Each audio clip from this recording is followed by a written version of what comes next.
Hello friends, Anand this side. हम लोग UP PCS 2024 का जो प्रीलिम्स का पेपर हुआ था उसका इन डेप्थ एनालिसिस कर रहे हैं। उसी के अंतर्गत आज हम लोग साइंस के क्वेश्चन देखेंगे। इसको आपकी इजीनेस के लिए मैंने 3 पार्ट में डिवाइड कर दिया है, बायो, फिजिक्स और केमिस्ट्री में। पहला क्वेश्चन देखते हैं बायो में। Which of the following is correct order of plant species from higher to lower order. ठीक है, देखो ये क्वेश्चन थोड़ा मॉडरेट लेवल का है कि मैं मानता हूं कि बच्चे इसको एग्जैक्टली शायद पढ़ के ना गए हों, लेकिन एक बात आप ये भी सोचो कि जिसने थोड़ा सा अगर इसमें दिमाग लगाने की कोशिश करी होती, तो इस टाइप के क्वेश्चन थोड़े मस्ट अटेम्प्ट टाइप के मैं बोलूंगा। अगर आपको नहीं भी आता होता है ना, तो इस टाइप के क्वेश्चन में कोशिश क्या करो कि दिमाग लगाकर आप सही आंसर तक पहुंचो। एक चीज आप यहाँ पे ये देखो, इकलौता किंगडम है जिसके आगे प्लांट लिखा हुआ है। ठीक है, इससे आप क्या डिड्यूस कर सकते हो कि इसका मतलब अगर इनको किंगडम के आगे प्लांट लिखने की जरूरत पड़ गई तो इसका मतलब कोई एनिमल किंगडम भी रहा होगा ना। और बच्चे कंफ्यूज ना करें या फिर कल को आपत्ति ना लगाएं कि आपने भाई ठीक से मेंशन नहीं किया था, इसीलिए इन्होंने क्या किया, किंगडम के आगे प्लांट लगाया। इसका मतलब सबसे जो बड़े लेवल का डिवीजन है जो किंगडम का रहा होगा, जो किंगडम का जो सबसे बड़े लेवल पे डिवीजन रहा होगा वो प्लांट और एनिमल में रहा होगा ना, प्लांट और एनिमल में रहा होगा। ठीक है, इसका मतलब क्या हुआ, फिर उसके बाद जब ये दो ब्रॉडर डिवीजन हो गए किंगडम के, उसके बाद फिर प्लांट के अंतर्गत सब डिवीजन होंगे और इसके अंदर सब ऑर्डर रहे होंगे। इतना अगर आप दिमाग लगाते तो आप सही आंसर तक पहुंच सकते थे। ठीक है, तो प्लांट किंगडम जो है सबसे बड़ा ऑर्डर रहा होगा इसमें। ठीक, और उसके बाद फाइलम, फिर क्लास, फिर ऑर्डर रहा होगा। एक चीज और ये भी देखो, आप थोड़ा सा ऐसे भी सोच सकते थे कि अगर किंग, इसमें सबसे हाई साउंडिंग वर्ड कौन सा है जो सुनने में सबसे बड़ा लग रहा है, किंगडम ही सबसे बड़ा लग रहा है एक्चुअली। ठीक, क्लास ऑर्डर तो छोटे छोटे लग रहे हैं, फाइलम चलो ठीक है मैं मानता हूं नहीं पता होगा, लेकिन फिर भी आप ये देखो किंगडम ही सबसे बड़ा इसमें लग रहा है सुनने में। ठीक, तो इस टाइप से आप इसको थोड़ा स्मार्ट वर्क करके सही आंसर तक पहुंच सकते थे। ठीक, चलो यहां तो आप अगर आप दिमाग लगा ठीक भी कर लेते, लेकिन आगे के पेपर में आप एक चीज ये देखो, 2025 के पेपर के लिए आपको क्या करना है, आपको जितने ये प्लांट और एनिमल किंगडम है ना, उनके फिर ये जो ऑर्डर्स होते हैं, ठीक है, उनको अच्छे से करके जाओ, क्योंकि अभी ये क्वेश्चन पूछ रहे हैं तो आगे पूछ सकते हैं। नेक्स्ट क्वेश्चन देखो, plant and animals that live on land are called. ठीक है, बहुत ही सिंपल क्वेश्चन है, ये क्वेश्चन नहीं गलत होना चाहिए। अब इसमें कुछ बच्चे कंफ्यूज थे, क्यों कंफ्यूज थे मैं नहीं समझ पाया। जब सीधे लिखा है लिव ऑन लैंड, जो जमीन पर रहते हैं उनको क्या बोला जाता है, यार ये टेरेस्ट्रियल हैबिटेट्स ही तो होंगे ना, और क्या हो सकता है। बहुत ही सिंपल क्वेश्चन है ये। अगर आपको जैसे इसमें कंफ्यूजन हो रही होती ना कि भाई कहीं एबायोटिक ना हो या बायोटिक ना हो, इस टाइप की कंफ्यूजन हो भी रही थी, एक बार आप जाके अगर हिंदी में ट्रांसलेशन देखते हैं इसका, ठीक है, इसीलिए मैं कहता हूं अगर आपको कंफ्यूजन हो रहा है किसी क्वेश्चन में, आप उसका एक बार जाके हिंदी में ट्रांसलेशन जरूर देखा करो। और वाइस वर्सा भी ट्रू है, कुछ बच्चे जो हिंदी में दे रहे होते हैं, अगर उनको हिंदी में दिक्कत हो रही होती है तो एक बार आके इंग्लिश में ट्रांसलेशन देखा करो जहां पे आपको दिक्कत हो रही हो। तो कई बार क्या होता है, बस आप ढंग से पढ़ भी लोगे तो भी हो जाएगा। जैसे हिंदी में अगर इसको आप जाके देखते तो वहां पे लिखा था स्थलीय, स्थलीय निवासी, स्थलीय निवासी। अब देखो नाम से ही पता चल गया ना, स्थल, स्थल किसको बोलते हैं, ठीक है, लैंड को ही तो बोलते हैं ना, तो बस नाम से पता चल गया, हो गया ये आंसर। बहुत ही सिंपल क्वेश्चन है, इस टाइप की गलत नहीं होनी चाहिए। लेकिन आप एक चीज और ध्यान देना, आगे के पेपर के लिए आप इस टाइप की जो चीजें नहीं होती, जीरोफाइट्स, ठीक है, हेलोफाइट्स आपने देखा होगा, ये पीवाईक्यू सब आए हुए हैं। क्रायोफाइट्स क्या होते हैं, ठीक है, ये ऐसे कई सारे वो होते हैं, इनको आप ढंग से करके जाओ आगे के पेपर के लिए। मैंने ये टेलीग्राम ग्रुप पे पूरी एक लिस्ट बना के दे दी है, जो इंपॉर्टेंट वाले हैं ना सारे, आई गेस अराउंड 10 के अराउंड होंगे। आप उनको अच्छे से पढ़ के जाओ, क्योंकि इस पर क्वेश्चन हर बार आता है। ठीक है, ये जीरो फाइट क्या होते हैं, हेलो फाइट क्या होते हैं, क्रायोफाइट्स, एक बार लिस्ट बना के आप उसको रट्टा मान लोगे, फिर गलत नहीं होने वाला आपका ये। ओके, नेक्स्ट क्वेश्चन देखते हैं। देखो ये ज्वाइंट पे क्वेश्चन है, the joint where the neck joints the head is called. ठीक है, ये क्वेश्चन है, आपको 4 यहाँ पे दिए। देखो मैं इस क्वेश्चन को बोलूंगा आपको कि इस टाइप का क्वेश्चन आप छोड़ दो, कोई इशू नहीं है, क्योंकि देखो ये इस टाइप के ज्वाइंट पे क्वेश्चन ज्यादा इन्होंने कभी पूछा नहीं है। एक क्वेश्चन आया है और रेयरली आया हुआ है, तो ठीक है, अगर आपको नहीं भी पता है ये लूसेंट में आपको मिल जाता, तो अगर आप पढ़ रहे हो तो आप ठीक भी कर सकते थे इसको। लेकिन मेरे हिसाब से अगर इस टाइप का क्वेश्चन नहीं भी आता तो चलेगा। फिर भी आगे एग्जाम के लिए एटलीस्ट ये सारे ज्वाइंट एक बार आप देख लेना। मैं एक हल्का सा ओवरव्यू आपको दे देता हूँ। जो पाइवोटल ज्वाइंट होता है, ठीक है, जो पाइवोटल ज्वाइंट होता है वो एक्चुअली उसका जो मूवमेंट होता है ना, अराउंड सिंगल एक्सिस होता है, रोटेशनल मूवमेंट होता है, एक एक्सिस के अराउंड होता है। फॉर एग्जाम्पल जो यहाँ पे आपका दिया हुआ है ना, ये नेक ज्वाइंट, नेक ज्वाइंट जो है आपका देखो एक एक्सिस पे मूव करता है, जो जहां से धड़ से जुड़ा हुआ है नेक, वो एक एक्सिस पे मूव करता है, तो वो होते हैं पाइवोटल ज्वाइंट। सैडल ज्वाइंट क्या होते हैं, सैडल ज्वाइंट ये होते हैं जो कि मूवमेंट 2 प्लेन में हो सकती है। ठीक है, जैसे आगे पीछे, साइड वाइज अगर मूवमेंट हो रही है, आगे पीछे मूवमेंट हो रही है। ठीक है, जैसे आपका थंब होता है, थंब का जो ज्वाइंट होता है वो आपका सैडल ज्वाइंट होता है। ठीक, फिर तीसरा होता है हिंज ज्वाइंट। हिंज ज्वाइंट क्या होता है, इसमें एक ही प्लेन पे मूवमेंट होती है। आप इमेजिन करो उसको, जैसे एक डोर होता है ना, डोर जैसे आपका खुलता और बंद होता है, एक जगह से फिक्स है और एक जगह से मूव हो रहा है। ठीक, तो वो वाले हिंज ज्वाइंट होते हैं। इसका एग्जांपल आपका नी ज्वाइंट होता है, फिंगर ज्वाइंट होता है, ये सब होते हैं। ठीक है, फिर एक होता है आपका बॉल एंड सॉकेट ज्वाइंट। इसमें क्या होता है, मूवमेंट हर एक डायरेक्शन में पॉसिबल है, ठीक है। जैसे शोल्डर ज्वाइंट आपका है, उसको आप देखो हर डायरेक्शन मूव हो सकता है वहां से, शोल्डर जहां से आपका अटैच है बॉडी से, वहां से वो हर डायरेक्शन मूव हो सकता है। तो ये एक ब्रॉडर मैंने आपको आइडिया दे दिया है, ठीक है। आगे एग्जाम में आप एक बार ये देख के जरूर चले आना। क्वेश्चन नंबर 4 देखो, the disease causing micro organism among these, इसमें से कौन सा वो है जो डिजीज कॉजिंग माइक्रो ऑर्गेनिज्म के लिए जो वर्ड यूज होता है। इसमें भी कई बच्चों का पता नहीं क्यों दिक्कत इसमें और इसमें हो रही थी, ठीक है, जबकि ऐसा नहीं है। देखो सिंपल सी बात, यहाँ पे क्या पूछा, disease causing micro organism. Micro organism ये सारे ही है। बैक्टीरिया जो होता है एक्चुअली सारे बैक्टीरिया हार्मफुल नहीं है, ठीक है। सारे प्रोटोजोआ भी, इसीलिए सारे प्रोटोजोआ जो है वो भी हार्मफुल नहीं है। इसीलिए अगर वो सारे के सारे हार्मफुल नहीं है तो उनको आप डिजीज कॉजिंग माइक्रो ऑर्गेनिज्म नहीं बोल सकते हो। पैथोजन जो होता है, पैथोजन एक्चुअली एक कॉमन अम्ब्रेला टर्म है, ठीक है। जो भी डिजीज कॉजिंग माइक्रो ऑर्गेनिज्म होते हैं, ठीक है। अब इसमें जो बैक्टीरिया जो डिजीज कॉजिंग होते हैं, जो वायरस जो होते हैं, जो प्रोटोजोआ होते हैं, जो फंगी होते हैं, जो डिजीज कॉजिंग होते हैं ना, ये सब सारे के सारे नहीं, जो डिजीज कॉजिंग बैक्टीरिया होगा या फिर जो डिजीज कॉजिंग प्रोटोजोआ होगा वो पैथोजन के अंदर लाई करेगा। इसीलिए ये एकदम करेक्ट डेफिनेशन है इसकी, ठीक। सिंपल सी बात थी, इसमें फिर भी बच्चों ने इस पर आपत्ति भी लगाई है, और क्यों लगाई थी मुझे नहीं पता। सिंपल सी बात ये, पैथोजन ही इसका सही आंसर है, ठीक है। ये पीवाईक्यू में आपको मिल जाता, पीवाईक्यू में कई बार ये क्वेश्चन आया हुआ है, इसलिए उसको सिंपल कैटेगरी में रखूंगा। इस टाइप के क्वेश्चन मत गलत करो यार, बहुत सिंपल होते हैं और बहुत ज्यादा कई बार ये आता है ना, बहुत ओवर एनालाइज करके भी ऐसी गलतियां कर देते हो। सिंपल सा चीजों को सिंपल रखो, पैथोजन होता है ये चीज, ओके।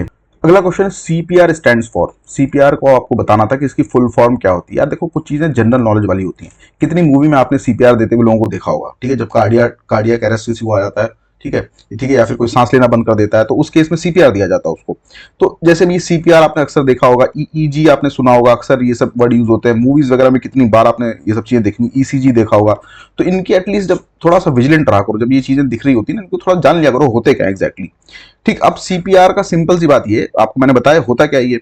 अब आपको अगर नहीं पता हो ना, एक बार आप जाके हिंदी में इसका ट्रांसलेशन देखते हैं, वहां से भी आपको थोड़ी सी क्लैरिटी मिल जाती, ठीक है। तो सीपीआर ये होता है कार्डियो पल्मोनरी रिससाइटेशन, ठीक है। सिंपल सी बात ये। इस टाइप के क्वेश्चन के लिए मैं आपको कोई सोर्स तो नहीं बोलूंगा, लेकिन एक बात ये बोलूंगा, थोड़ा सा जब आसपास की चीजें जो हो रही होती है उन पर थोड़ा ध्यान दिया करो, तो आप बड़े प्यार से चीजें कर ले जाओगे, ठीक। क्योंकि अगर आपको यही पता होता ना कि कार्डियक अरेस्ट में और किसी को सांस नहीं आ रही उसमें दिया था, तो बस आप वहां से भी नाम से थोड़ा सा हिंदी में जब इसका ट्रांसलेशन देखते आपको सही आंसर तक पहुंच जाता है, ओके। नेक्स्ट क्वेश्चन देखो, the only when that carries oxygenated blood is, ठीक है। अब ये देखो, ये पीवाईक्यू अगर आप देखते पीवाईक्यू में, फिर ये मैं बोलूंगा, अब ये टाइप की कई बार इन्होंने क्वेश्चन पूछा, 4 टाइप की चीजों पे तो इन्होंने बहुत बार पूछा, आर्टरी पे, वेन पे, ठीक है, पल्मोनरी आर्टरी पे और पल्मोनरी वेन पे। एटलीस्ट आपको ये 4 पता होनी चाहिए, ये 4 क्योंकि कई बार आए हुए हैं। आपको ये पता होता तो ये आंसर बड़े प्यार से होता। देखो आर्टरी क्या होती है, आर्टरी जो होती है वो क्या कैरी करती है, वो ऑक्सीजन जो रिच ब्लड होता है उसको हार्ट से बॉडी की तरफ ले जाती है, हार्ट से बॉडी की तरफ ले जाती है, एक्सेप्ट पल्मोनरी आर्टरी, ठीक है। पल्मोनरी आर्टरी क्या करती है, ऑक्सीजन पुअर ब्लड को ले जाती है हार्ट से लंग की तरफ, ठीक है। तो वो उसका एक तरीके से अपवाद है। ऐसी वेन क्या करती है, वेन जो होती है वो ऑक्सीजन पुअर ब्लड जो होता है उसको हार्ट की तरफ वापस लाती है, ठीक है। इसी का लेकिन एक जो पल्मोनरी वेन होती है वो उसका अपवाद होती है, वो क्या करती है, ऑक्सीजन रिच ब्लड को लेके आती है फ्रॉम लंग्स टू हार्ट, ठीक। तो यहां से आपका आंसर ये आ जाता। तो आगे के पेपर में आप ये सारी चीजें चारों जो है ना, अक्सर इन्होंने पूछा हुआ पीआईक्यू में आपको दिख जाएगा, तो आप इसको ढंग से करके जाओ। क्वेश्चन नंबर 7 देखो, डायबिटीज पे क्वेश्चन है, is the most common disease, diabetes is the most common disorder associated with. यार बहुत ही घिसा पिटा सवाल है, कितनी बार डायबिटीज, इंसुलिन, पैनक्रियास पे क्वेश्चन आया हुआ है, ठीक है। तो ये इस टाइप के क्वेश्चन गलत नहीं होने चाहिए, इजी में रखूंगा मैं इसको। सिंपल सी बात ये देखो, पैनक्रियास जो होता है वो इंसुलिन बनाता है, ठीक है। और इंसुलिन वो हार्मोन है जो कि ब्लड शुगर लेवल को कंट्रोल करता है, ठीक है। डायबिटीज में क्या होता है कि या तो इंसुलिन, जिसको डायबिटीज रहेगा उसमें उसको दिक्कत क्या होगी, या तो इंसुलिन वो प्रोड्यूस ही नहीं कर पा रहा है, ठीक है, जिसको टाइप 1 डायबिटीज बोलते हैं, या तो फिर उसको जो इंसुलिन है वो उसको ठीक से यूज ही नहीं कर पा रही उसकी बॉडी, ठीक है, उसको टाइप 2 डायबिटीज बोलते हैं। और इन दोनों केस में क्या होता है, शुगर लेवल बहुत बढ़ जाता है, ठीक। ये होता है पूरा सिंपल सा फंडा। आपको आगे एग्जाम में क्या करना है, सारे जितने ऑर्गन्स हैं इन पे अक्सर क्वेश्चन आते हैं, liver, kidney, gall bladder, pancreas, ठीक है, स्टमक हो गया, ठीक है। तो इन सबको आप अच्छे से करके जाओ आगे के पेपर में, ठीक। ये सब चीजें पीवाईक्यू से ही, जो पीवाईक्यू में आप देखना, जो जो चीजें हर एक ऑर्गन पे पूछी गई उसी के अराउंड बस आप चीजों को थोड़ा सा देख के जाना वहां पे। क्वेश्चन नंबर 8 है the recent global pause during कोविड-19 pandemic was cause due to, ठीक है यार, ये अब बहुत ही सिंपल क्वेश्चन रखूंगा, सबको पता होना चाहिए था, बहुत बड़ा इवेंट था, ठीक है, 2019-20 में हुआ था, लेकिन इतना बड़ा इवेंट था तो आपको उस समय भी अगर आपने तैयारी चालू करी थी या फिर अभी आप पढ़ रहे हो तो आपको ये पता होना जरूर चाहिए था, क्योंकि देखो कुछ बहुत बड़ी चीजें होती हैं तो उनको आपको क्या होता है, उनको कंटेम्प्रेरी न्यूज बोला जाता है।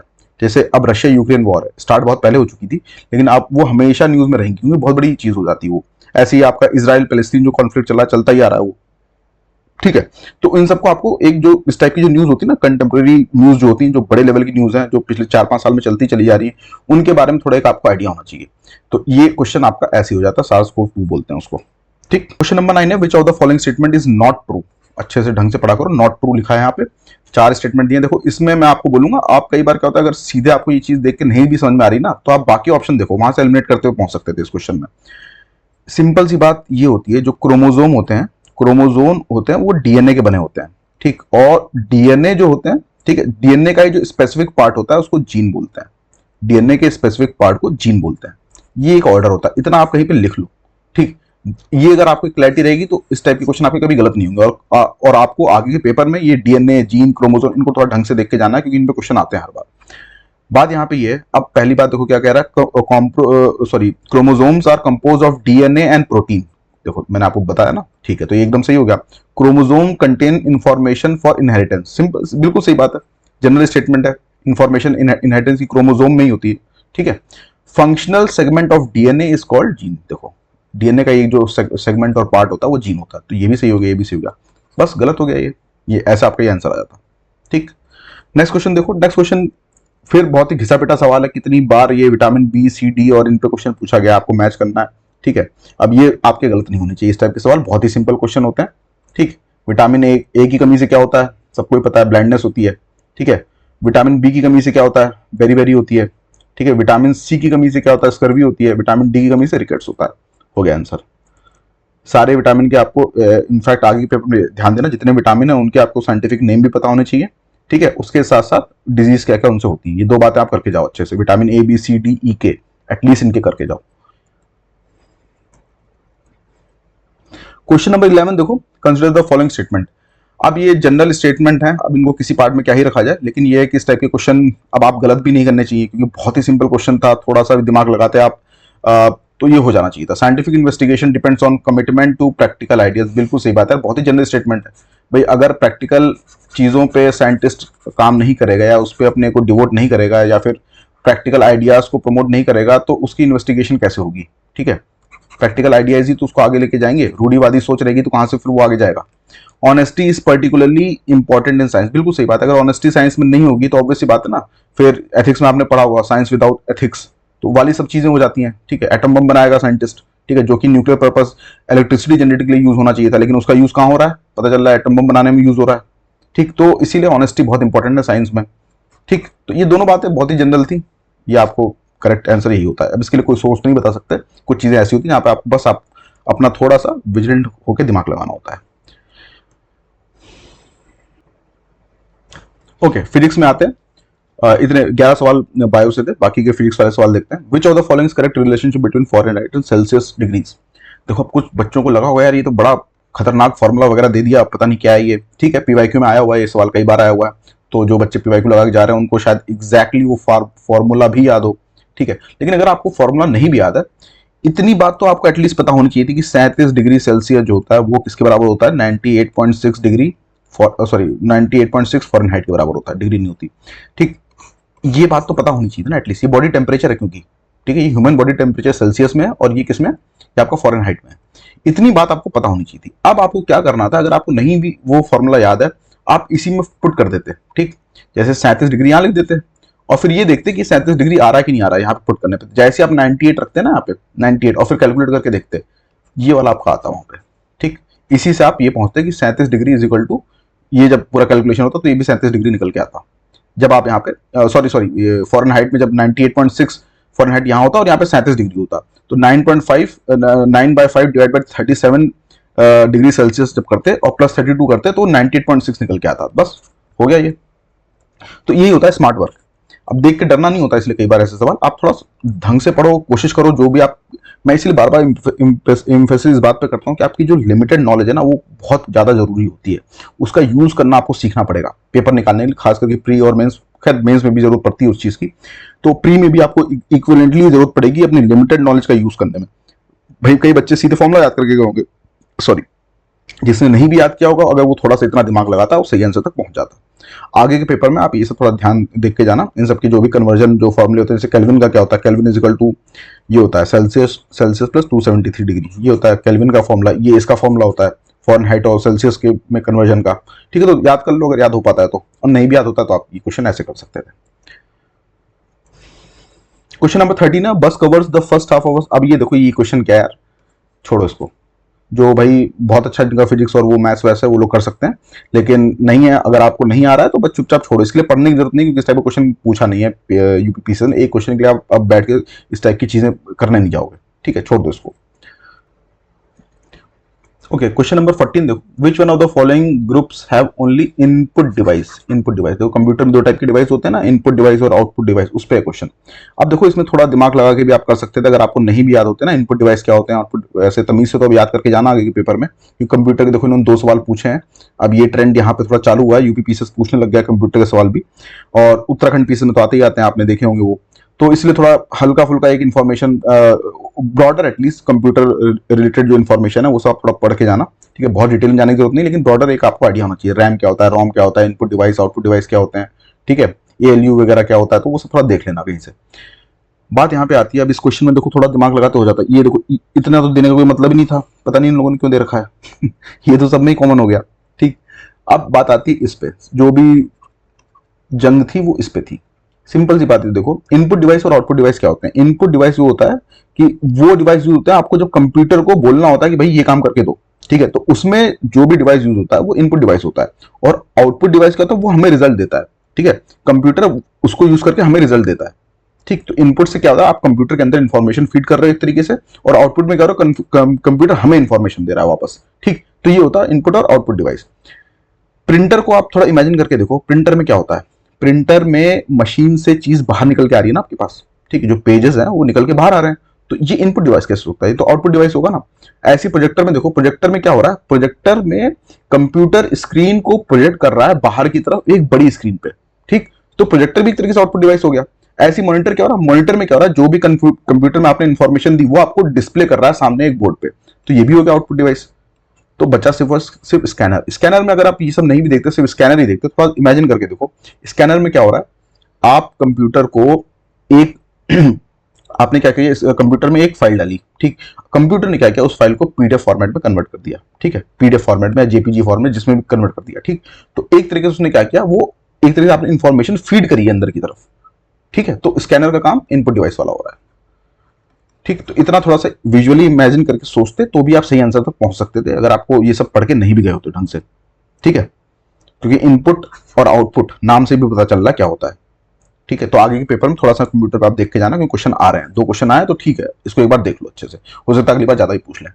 The content of computer memory which is non volatile even when the power goes off is ROM. अरे यार कितनी बार पूछा हुआ है, ये बहुत ही सिंपल क्वेश्चन है, ये गलत नहीं होना चाहिए, रोम होता है वो। ठीक है, रैम रोम ये सब थोड़ा देख के जाना आगे के पेपर में, क्वेश्चन आ रहे हैं अब इस पे। केमिस्ट्री में 2 क्वेश्चन आए। ठीक है, पहला क्वेश्चन देखो, milk is an example of. Milk किसका एग्जांपल है, इमल्जन का होता है, पीवाईक्यू में आपको मिल जाएगा, क्वेश्चन आया हुआ है। फिर भी आपको थोड़ा एक आइडिया देखो इस टाइप की क्या होती है, फोम क्या था, सोल क्या था, एरोजोल क्या था, इमल्जन क्या था, ये थोड़ा सा आगे के पेपर में थोड़ा देख के जाना। इस टाइप की जो कॉन्सेप्चुअल चीजें होती है ना, उस पर क्वेश्चन आया हुआ है, तो आप देख के जाओ, हो सकता है और इस पे 2 स्टेटमेंट का सवाल बना दे अगली बार। ठीक, तो एक बात आप ये देखो कि जो इमल्जन होता है, इमल्जन क्या होता है, इमल्जन एक्चुअली मिक्सचर होता है 2 लिक्विड का, मिक्सचर होता है 2 लिक्विड का, जो कि ठीक से मिलती नहीं है। 2 लिक्विड ऐसी उनका मिक्सचर है जो कि ठीक से मिलती नहीं। एग्जाम्पल में आप इमेजिन करो ऑयल और वाटर। वाटर पे आप देखते होगे ना कि ऑयल ठीक से मिलता नहीं, ऊपर तैरता रहता है हल्का हल्का। ठीक, तो ऑयल और वाटर जो इमल्जन का है, ऐसे ही जो मिल्क है वो भी इमल्जन का है, लेकिन इसमें थोड़ी सी आपको इमेजिन करने में दिक्कत होगी, थोड़ा सा अपवाद टाइप का भी ये लगता है दिखने में। मिल्क में क्या होता है, ये भी एक तरीके से वाटर, मिल्क जो होता है वाटर प्लस प्रोटीन का मिक्सचर है। ठीक है, लेकिन प्रोटीन वाटर में क्या होता है, थोड़ा रिलेटिवली ऐसे ऑयल और वाटर अगर आप देखो उससे ज्यादा बेटर तरीके से मिक्स हुई दिखती है, तभी आपको थोड़ा उसका कलर दिखता है। और ये मिक्स इसलिए ज्यादा अच्छे से हो जाती है क्योंकि इसमें एक स्पेशल प्रोटीन होता है, उसी वजह से ये थोड़ा बेटर तरीके से मिक्स हो जाती है, लेकिन एग्जाम्पल ये इमल्जन का ही है। ठीक है। तो मिल्क मल्जर का एग्जांपल है, मैंने आपको बताया आगे के पेपर में आपको क्या करना है। जो इस टाइप की चीजें हैं ये थोड़ा पीवाईक्यू में आप देखोगे, आपको सब पे क्वेश्चन मिलेंगे, तो इनको थोड़ा अच्छे से देख के जाना एग्जैक्टली होते क्या है और उनका एग्जाम्पल क्या क्या है। नेक्स्ट क्वेश्चन देखो, the formula of baking soda. यार यार बहुत ही घिसा पिटा सवाल है, कितनी बार पीवाईक्यू में आपको दिख जाएगा। ठीक है, बेकिंग सोडा का फॉर्मूला, ब्लीचिंग पाउडर का, वॉशिंग सोडा का, ठीक है, ये सब आपको कई बार पीवाईक्यू में दिख जाएंगे। इसका होता है ब्लीचिंग, बेकिंग सोडा क्या होता है, NaHCO3 होता है। इसकी मैंने एक लिस्ट बना के, जो इंपॉर्टेंट फॉर्मूलाज नहीं होते हैं 10 से 12 मैंने उसमें जो इंपॉर्टेंट पीवाईक्यूज में आए हुए हैं उसकी एक लिस्ट बना के टेलीग्राम चैनल पे डाल दी है, आप जाके वहां से ये ले सकते हो। ठीक है, तो ये 17 क्वेश्चन थे टोटल, वेटेज ठीक ठाक था। साइंस का इतना ही रहता है हर बार, तो आपको बस आगे की प्रिपरेशन में क्या करना है साइंस के लिए, मेरे हिसाब से आप पीवाईक्यू ढंग से करो। ठीक, पीवाईक्यू ढंग से करो, और उसके साथ साथ अगर आपको टाइम मिल रहा है, आपको कुछ कॉन्सेप्ट में ऐसा लगा ज्यादा क्लैरिटी चाहिए, तो लूसेंट रेफर कर सकते हो आप, इससे ज्यादा करने की जरूरत नहीं है। और हम लोगों ने अभी, ठीक है, ये तो साइंस वाले क्वेश्चन यहाँ खत्म हो गए। मैं आपको एक चीज़ और बताना चाह रहा हूँ, हम लोगों ने अभी ये यूपीपीसीएस के लिए जो आखिरी के 50 दिन में क्या प्रिपरेशन स्ट्रेटजी बना सकते हो, उस पर भी हमने एक वीडियो बना दी है, आप उसको जरूर देखना, क्योंकि वो लिटरली आपको हेल्प करेगा। अभी जो बचे हुए 50 दिन है इसमें एक्चुअली आपको कैसे ठीक से रिवीजन करना है, ठीक है, और क्या क्या फोकस एरिया रखने चाहिए, अपने वीकनेस और स्ट्रेंथ पे आपको कैसे काम करना चाहिए, इन सब चीज़ों पर हमने डिस्कस किया है। आपको मैंने डिटेल में क्या क्या पढ़ना चाहिए और कितना टाइम देना चाहिए, ठीक है, कहाँ से पढ़ना चाहिए, ये सब चीज़ें मैंने बहुत अच्छे से बताई हैं, आप उसको जरूर देखना। ठीक है, इस सेशन को यहीं वाइंड अप करते हैं, और अब शायद चलिए फिर, all the best, thank you.